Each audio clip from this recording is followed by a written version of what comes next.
sales process directly aligns with your opportunities. So what you do is you go to the favorite place, setup, and then search for sales process in the quick find bar. You would come here, just call sales process. Then you go here and click on new.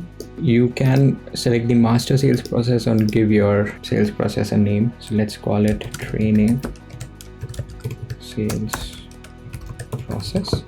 Give it a description, always do that, and click save. Now you can select the values. So these values come from the opportunity stage pick list. So whatever values you have added to the opportunity stage pick list field, those values would show up here, and you can select the ones which are relevant to your sales process. So let's say we call it prospecting, and then we don't need decision makers here. We don't want perception analysis.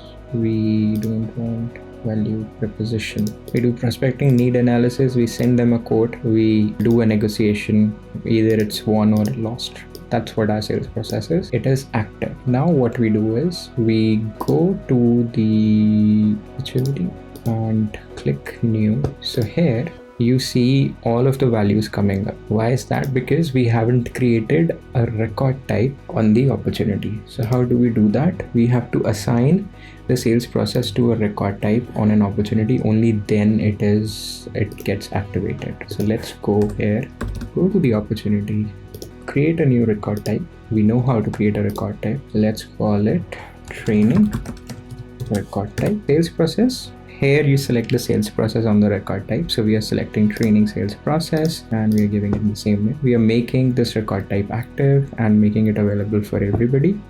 Because this is a first record type, it will be default. You click next and you do the page layout. Which page layout we want to do? We want to do opportunity page layout, and we'll save it. Boom. Now we have pick lists as well to modify, but we are not doing that at the moment. So you need to refresh it once. So now if we go here, and now you see the ones which you selected are available here. So let's call it training, and we put a date here, and we select the stage. Click save. We have saved our record, and you see this is the path which has come up here.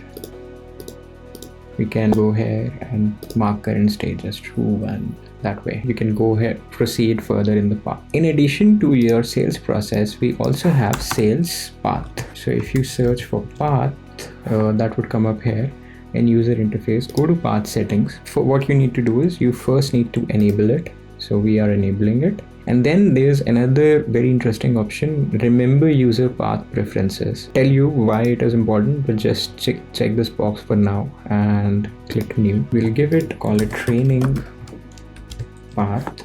Let's give it the object name here as well. So that training path for opportunity. We can create the paths for each of these objects which are available here. We are creating it for opportunity. We are selecting the record type here, which is training record type, and we want to select the pick list as the stage pick list. Then we go next here, and here it gives us all of the values from the sales process which we have selected on the record type. Now in the path, what you can do is for each field you can add, for each stage basically you can add certain fields on the top and the path as well. It's for quick editing. And you can also add some guidance for success. So please take VAT number. So you can tell your sales users something like this. So these are a few things. At each stage you can add a few things. So let's say I'll add another one here. Let's say I want to add discount here. And then you can do next, and you need to activate your path, and then you can also do confetti, so enable celebration. So whenever users passes a specific path, they get a on-screen confetti. So let's say I want to do it on closed won, and I also want to do it on, let's say, proposal stage. I want to do it, and then you can select the choices. For this particular video purposes, let's select the frequency as always, but you can set often, sometimes, and rarely as well. I'm selecting always because so that we can see what exactly happens once we do this. So this is done. Let's go back here. You need to do a refresh. Always remember to refresh when you make changes. So let's go here and let's do close, select closed. Basically, whenever you do, you need to mark it as current stage, and this is how you get the confetti. It looks very beautiful when it comes up, so you can do it this way, and then you can now mark it as closed one as well. Boom, and you get another confetti. So because I've set it to always, it will always happen. You can do it rarely or often or sometimes, and then you can set it up. So this is how you do the opportunity management specifically. There are a few more things when we talk about opportunity, so which are products and product price books. You go to products here, and then by default in your playground you would have some products here. So let's pick one of these products, and if you go in the related, you would see a price book here. In each of the price book, you would see that there's a listing price and the price is active. What you can also do is you can create a new price book as well. So in order to create a new price book, what you do is you go to search for price books here, go to a price book and add a new price book. So let's call it training price book. We call it active. Is standard price book, do not check this, and click save. I'll tell you what standard price book is. So whenever you create a new product in Salesforce, it has to be added to a standard price book in order for it to be selected on the opportunity. If you don't have standard price book, then you can create a price book which is a standard price book. Now what you do is you go in the related section and you can add products here to the price book straight away from here. So let's say I'll show you 2 products from here, how to add it, and then click next, and then you can select the list price. You can change the list price here as well. So it could be possible that the same product is at X price in one price book and in Y price in another price book. So you can do it that way as well. So now that we have added 2 products here, we can add it to the opportunity. This is one way to add your products to the price book. This is something as an admin you would supposed to do. So like once in a year you create price book and add products to it, and that's it. Then you don't need to do it every time. This is like a setup thing which you have done and sorted. I'll also show you how you can go to a product and add from there to a price book as well. So let's select some other product. Let's select installation, and now I can add it to price book as well. So from the related section here again, I can add it to the price book. So I'll say training price book here, and I can select the currency here, click next, and again it would ask me to put the price, and click save and move.